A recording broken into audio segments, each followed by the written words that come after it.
আজকে আমাদের ক্লাসের মূল সাবজেক্টটা হচ্ছে যে ইম্পোর্টের উপর, মানে ইম্পোর্ট প্রসিডিউরটা কি। আমরা ইম্পোর্ট প্রসিডিউরটা সম্পর্কে বিস্তারিত জানবো।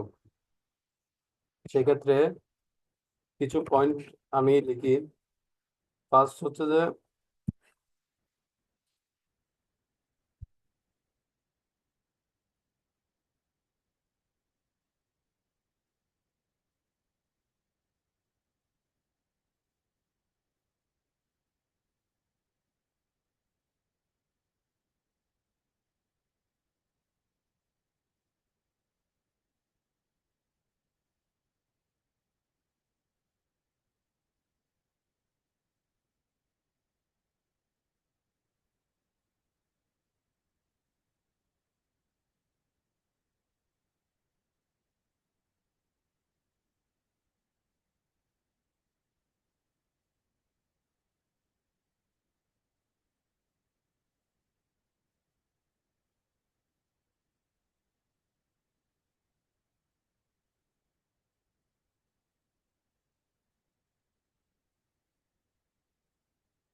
আচ্ছা, আমরা ইম্পোর্ট প্রসিডিউর সম্পর্কে আগে এই 6টা ধাপে আজকে আমরা আলোচনা করব।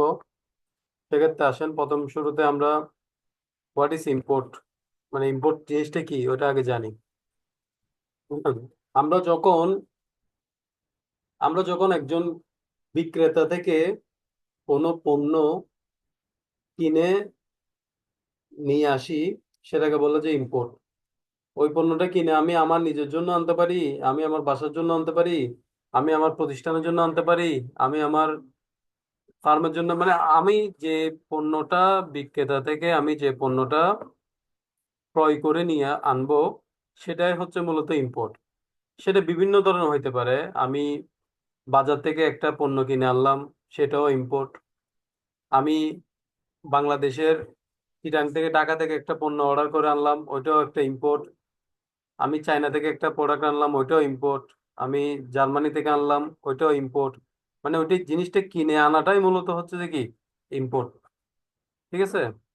তাহলে ওখানের মধ্যে কিছু ক্যাটাগরিজ আছে ইম্পোর্টে, সেটা আমি বলি। আমরা